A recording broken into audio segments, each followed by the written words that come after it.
तो आप इस कर्म को करें और बड़ी शीघ्र चमत्कार आपके जीवन में होगा। 100% होगा, 101% होगा। इस कार्य को एक बार अवश्य करके देखें, बड़ा ही चमत्कारी प्रयोग है। तो ऐसा कौन सा तरीका है जिससे हम अल्पकाल में ही उस मंत्र से हम लाभ उठा सके, वह मंत्र जागृत होकर उस मंत्र से संबंधित देवता की अनुकंपा हमें प्राप्त हो जाए। इसके लिए हमारे शास्त्रों में कई विधान बताए गए हैं। ऋषि महर्षि जिस कार्य को किया करते थे, आज मैं आपको वही कार्य बता रहा हूं।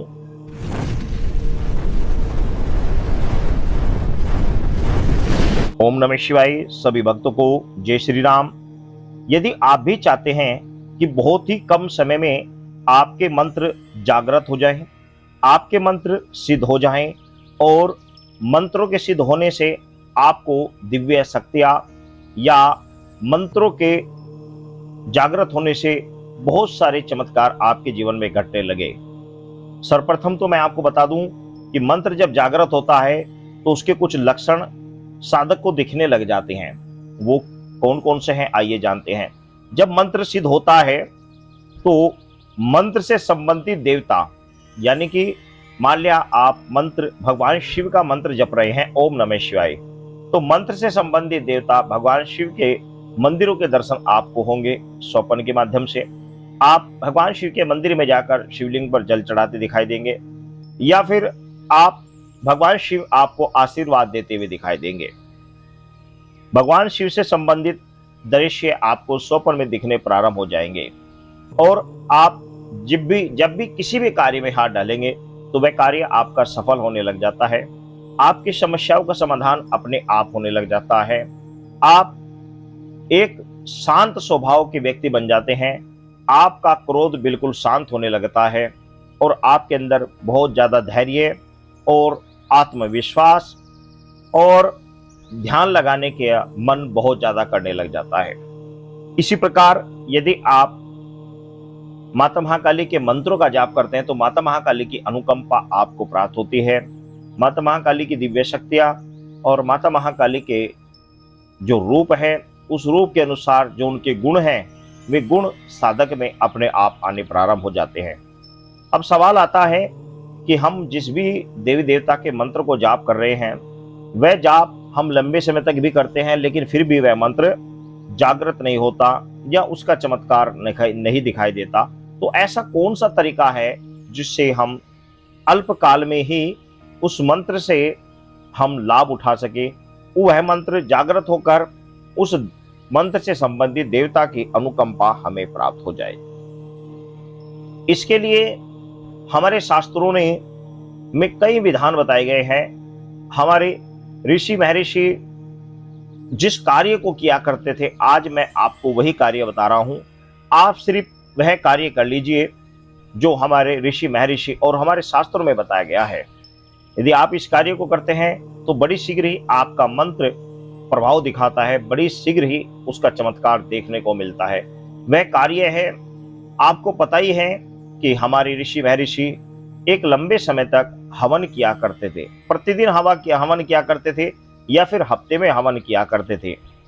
इसी तरह आपको भी जो आपके इच्छित देवता हैं, मान लिया आप भगवान शिव के मंत्रों का जाप करते हैं या माता महाकाली के मंत्रों का जाप करते हैं, श्री रामचंद्र जी के मंत्रों का जाप करते हैं, हनुमान जी के मंत्रों का जाप करते हैं या अन्य किसी भी देवी देवता के मंत्रों का जाप करते हैं, तो उन मंत्रों का आपको उन मंत्र से संबंधित देवता के दिन के अनुसार, मान लिया आप भगवान शिव के मंत्र का जाप करते हैं तो आपको महीने में त्रियोदशी के दिन या फिर हर हफ्ते सोमवार के दिन आपको एक छोटा सा हवन अवश्य करना चाहिए।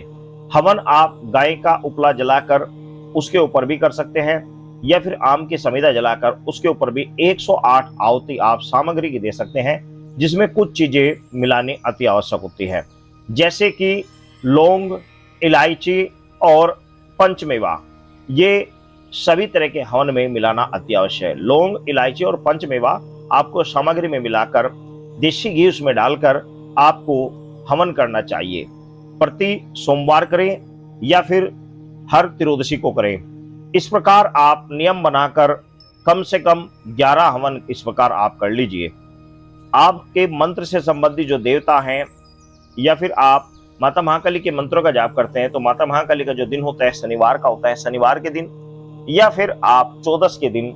इसी प्रकार आप जारवीर गोगा जी की यदि आप साधना करते हैं तो कृष्ण पक्ष की नौमी के दिन, या फिर आप उनका रविवार के दिन भी आप उनका हवन कर सकते हैं। तो इस तरीके से आप कंटिन्यू या तो हर हफ्ते हवन कीजिए या फिर हर महीने हवन कीजिए। इस प्रकार आप जब हवन करेंगे तो हवन के द्वारा आपके द्वारा दी गई आहुति, हवन के द्वारा आपके द्वारा दिया गया हवश्य सीधा देवता तक पहुंचता है और उसका बड़ी जल्दी फल साधक को मिलता है। आपको पता ही है कि पूर्व काल में हमारे ऋषि मुनि हवन के द्वारा वृष्टि किया करते थे, यानी कि वर्षा इत्यादि करा दिया करते थे, और यज्ञों के द्वारा ही उन्हें पुत्र इत्यादि प्राप्त होते थे, और यज्ञों के द्वारा ही वो देवता को हविष्य भोजन इत्यादि दिया करते थे, जो आज भी दिया जाता है, और हवन के द्वारा ही देवता को बड़ी शीघ्र प्रसन्न किया करते थे। आपको बता दें कि बागेश्वर धाम आज के समय में बड़े चर्चे में है, और बागेश्वर धाम का एक नियम है, मैं आपको बता दे रहा हूँ, शायद आपको ना पता हो। बागेश्वर धाम सरकार भी प्रतिदिन दिन में कम से कम 3 बार हवन करते हैं। सुबह करते हैं और कथा से निवृत्त होकर करते हैं, और रात्रि में हवन करते हैं। हवन करने के पीछे यही कारण होता है कि हम जिस मंत्र का जाप कर रहे हैं वह मंत्र हवन के द्वारा बड़ी जल्दी चेतन हो जाता है। हवन के द्वारा उस मंत्र से, हवन में दी गई आहुति के द्वारा वह मंत्र बड़ी जल्दी सिद्ध हो जाता है, बड़ी जल्दी जागृत हो जाता है, और उस मंत्र से दी गई आहुति सीधी डायरेक्ट उस इस ईश्वर तक, अपने आराध्य तक तुरंत पहुंच जाती है, जिसका फल भी साधक को बड़ी शीघ्र मिलने लग जाता है। ये ऐसे ही है जैसे आप बैंक में गए और बैंक में जाकर आपने कुछ पैसे आपने जमा किए, कुछ आज किए, कुछ कल किए, कुछ परसों किए, लेकिन जब तक आपने कॉपी में उनकी एंट्री नहीं कराई तब तक वह ऐसे ही है जैसे कि बीच में कहीं अटके हुए हैं। लेकिन यदि आप उनकी एंट्री करा लेते हैं तो आपके पास एक सबूत हो जाता है, एक प्रमाण हो जाता है कि आपने इतने पैसे जमा किए हैं। तो इसी प्रकार आप जब कंटिन्यू आप किसी भी मंत्र का जाप करते हैं तो उसका कंटिन्यू आपको हर हफ्ते या हर महीने उसका हवन करना चाहिए। आप इस क्रम को कुछ ही दिन करके देखें, आपको चमत्कार बड़ी शीघ्र दिखाई देगा।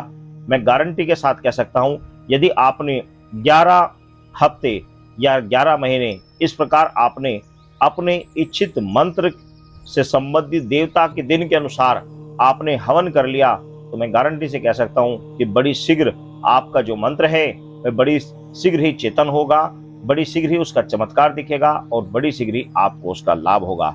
ये हमारा खुद का किया हुआ अनुभव है, और ये जो मैंने विधान बताया है ये गुरुओं के द्वारा विधान बताया गया है और शास्त्र प्रमाणित है। हमारे ऋषि मुनि इस कार्य को किया करते थे, वही विधान मैं बता रहा हूँ। दरअसल हम क्या है कि हमने किसी मंत्र को हमने ले लिया या गुरु के द्वारा कोई मंत्र मिल गया, उसको केवल जाप कर रहे हैं, तो ये क्या होता है कि हम उस मंत्र को एक धीमी गति के द्वारा उसको हम जागृत कर रहे हैं, धीमी गति के द्वारा उसको सिद्ध कर रहे हैं। लेकिन यदि हमें जल्दी सिद्ध करना है, जल्दी उसका चमत्कार देखना है, तो इसके लिए हमें हवन करना अति आवश्यक है। तो आप इस क्रम को करें और बड़ी शीघ्र चमत्कार आपके जीवन में होगा। 100% होगा, 101% होगा। इस कार्य को एक बार अवश्य करके देखें, बड़ा ही चमत्कारी प्रयोग है। सभी भक्तों को जय श्री राम।